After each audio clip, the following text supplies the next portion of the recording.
Et si je vous disais que le SP500 pourrait rapporter à peine 0,32% par an pendant les prochaines années? Pas à cause d'une récession, pas à cause de la Fed, mais à cause d'une décision politique, les tarifs de Donald Trump. J'ai récupéré les données des 100 dernières années et j'ai refait les calculs.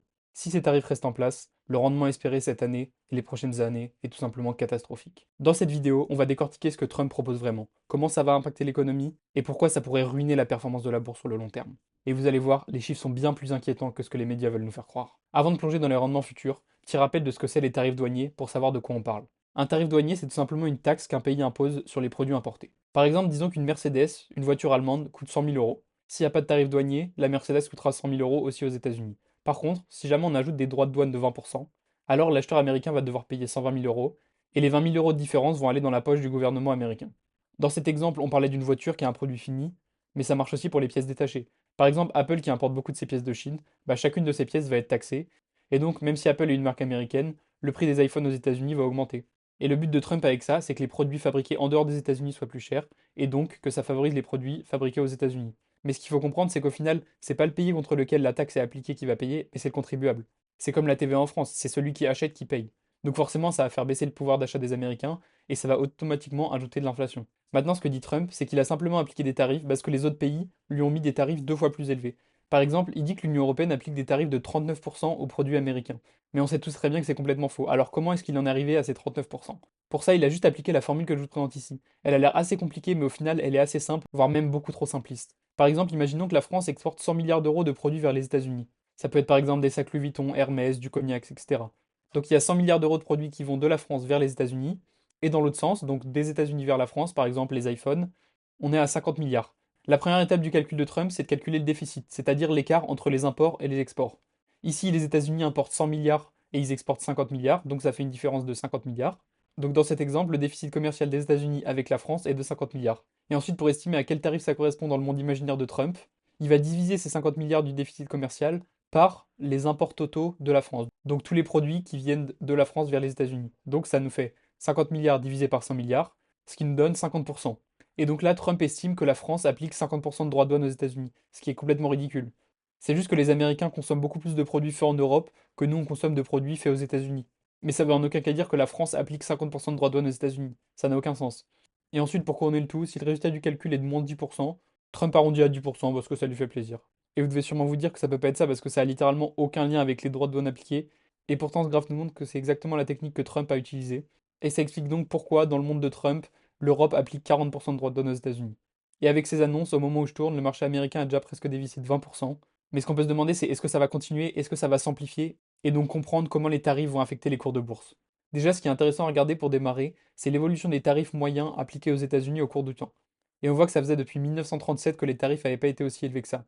Et surtout, la tendance long terme de ces tarifs était très baissière, notamment depuis les années 40 et la fin de la Seconde Guerre mondiale. Et là, c'est vraiment la première fois que ça remonte aussi drastiquement. Et en plus, là, le graphique que je vous montre, c'est seulement quand Trump avait annoncé les tarifs sur la Chine, le Mexique et le Canada, et donc ça prend pas en compte les dernières annonces.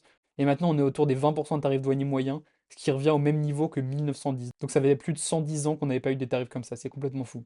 Et voilà maintenant le rendement du SP500 depuis sa création dans les années 20 à peu près. On voit que c'est assez réatique avec une moyenne d'environ 8%. Et si on compare les graphes des retours annuels et des tarifs moyens, on a un peu de mal à discerner. Et si on passe sur une visualisation un peu plus graphique, où chaque point correspond à une année, déjà on voit que la majorité des points est du côté où les tarifs moyens sont assez bas. C'est normal, ça fait des décennies et des décennies que les tarifs sont très bas, et donc on a un peu moins de données pour les tarifs élevés.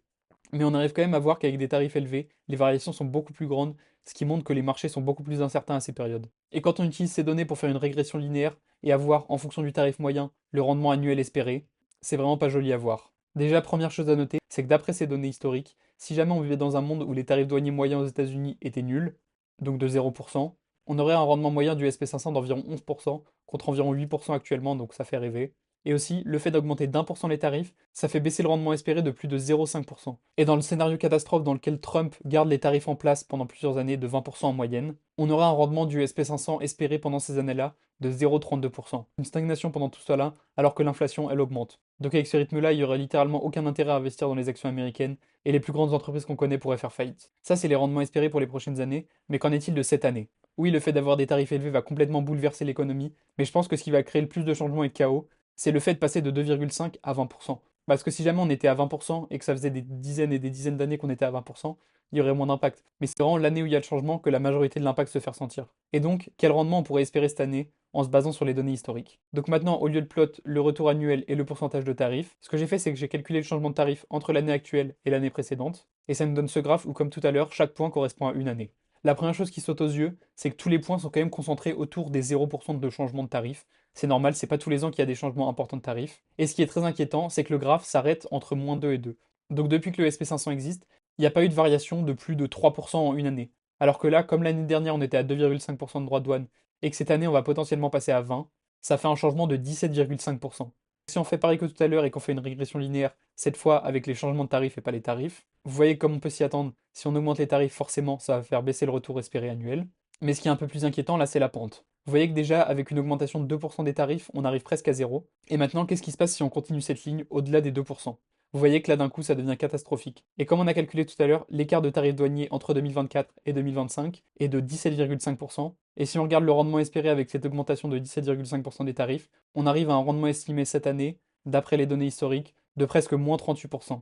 Ça fait vraiment froid dans le dos, surtout quand on se rappelle que la crise a été déclenchée par une seule personne, alors que l'économie allait très bien. Qu'est-ce que vous en pensez, vous? Vous pensez qu'il va maintenir ses tarifs, ou alors il va devoir abandonner? Personnellement, je pense que c'est pas soutenable sur le long terme de maintenir ses tarifs, surtout qu'il veut que les entreprises américaines relocalisent leur production aux États-Unis. Mais ça va pas pouvoir se faire en un claquement de doigts. Et si jamais d'un coup l'iPhone passe de 1000 euros à 3000 euros, je pense que le peuple américain va pas l'accepter et il va vite devoir faire machine arrière. Voilà, c'est déjà la fin de la vidéo. N'hésite pas à liker, à t'abonner et à dire en commentaire ce que t'en as pensé et on se retrouve la semaine prochaine.